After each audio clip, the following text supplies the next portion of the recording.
રજૂ કરવામાં ન આવ્યો, મને રાજપીપળાની સેશન કોર્ટમાં રજૂ કરવામાં આવ્યો, મારા વકીલોને અંદર પ્રવેશ આપવામાં ન આવ્યા, મને ત્યાં રાજપીપળા જેલમાં રાખવામાં ન આવ્યા, આપણી વડોદરાની જેલમાં રાખ્યા.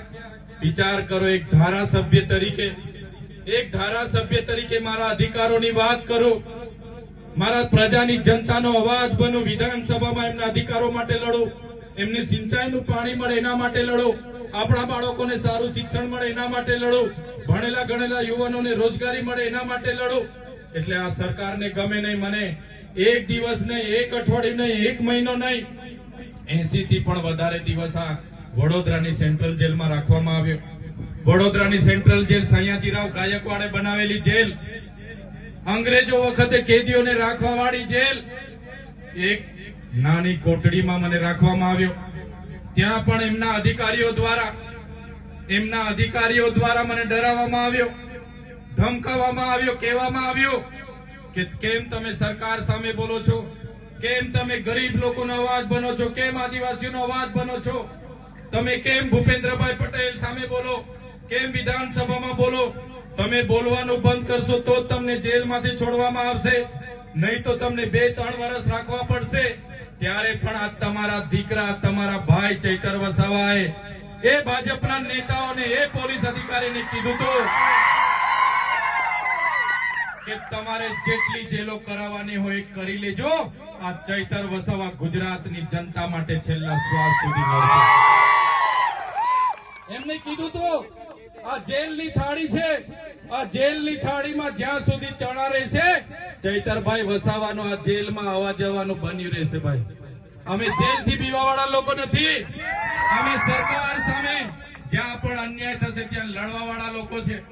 સાથીઓ, તમે જોયું હશે, તારીખ પર તારીખ એમ કરતા 80 દિવસ બાદ એ સેન્ટ્રલ જેલમાંથી હું નામદાર હાઈકોર્ટના હુકમથી છૂટ્યો. જેવો બહાર આવ્યો, અમારા બધા આગેવાનો મને લેવા માટે આવ્યા. એમણે મને કીધું, ચૈતરભાઈ, જામીન તો અમે કરાવ્યા, માંડ થયા, પણ તમારે ડેડિયાપાડા મત વિસ્તારમાં તમને પ્રવેશ બંધી છે, ડેડિયાપાડા તમે જઈ નહીં શકો.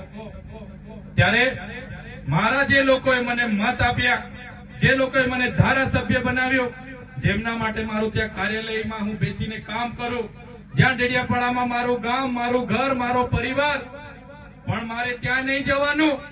ભાજપના કેટલાક નેતાઓના ઇશારે, ભાજપના કેટલાક પોલીસ અધિકારીઓના ઇશારે એવી શરતો મૂકવામાં આવી, એમની એવી ડિમાન્ડ મૂકવામાં આવી કે ચૈતર વસાવાને આદિવાસી વિસ્તારોમાં પ્રવેશબંધી ફરમાવો, ચૈતર વસાવાને નર્મદા જિલ્લામાં પ્રવેશબંધી ફરમાવો, અને મને મારા મત વિસ્તારમાં જવા માટે પ્રવેશબંધી છે. આજે પણ મારા ડેડિયાપાડામાં હું જઈ નથી શકતો. આજે પણ હું મારા ડેડિયાપાડામાં પગ મૂકું એટલે ત્યાં મારી સરહદ રદ થાય, સરહદ બંધ થાય અને મારે ફરી જેલમાં જવું પડે. આ નીતિ આ સરકારની રહી છે. ત્યારે આ સરકારને પણ કહેવા માંગુ છું, તમે મને ડેડિયાપાડાથી કાઢી નાખશો, તમે મને નર્મદાથી કાઢી નાખશો, તમે મને ગુજરાતના આદિવાસી વિસ્તારોમાંથી કાઢી નાખશો, પણ આ ચૈતર વસાવા અમારા લોકોના મનમાં અને દિલમાં રહી છે. ત્યાંથી ક્યારે કાઢી નથી શકવાના, ત્યાંથી તમે ક્યારે કાઢી નથી શકવાના. અને અમે જયારે જેલમાં હતા ત્યારે અમારા સાંસદ, આ બાજુના નેતાઓએ ફિરકી લીધી, આપણા લોકોને કીધું કે ચૈતર વસાવા હવે જેલમાં છે, એ ક્યારેય છૂટવાના નથી, એમની રાજનીતિ પૂરી થઈ ગઈ, એમનું કેરિયર પૂરું થઈ ગયું. ત્યારે તમારા બધાના આશીર્વાદથી, મારા વડીલોના આશીર્વાદથી, મારી માતા બહેનોના આશીર્વાદથી આજે છૂટીને તમારા વચ્ચે આવ્યો છું. ત્યારે એવા નેતાઓને પણ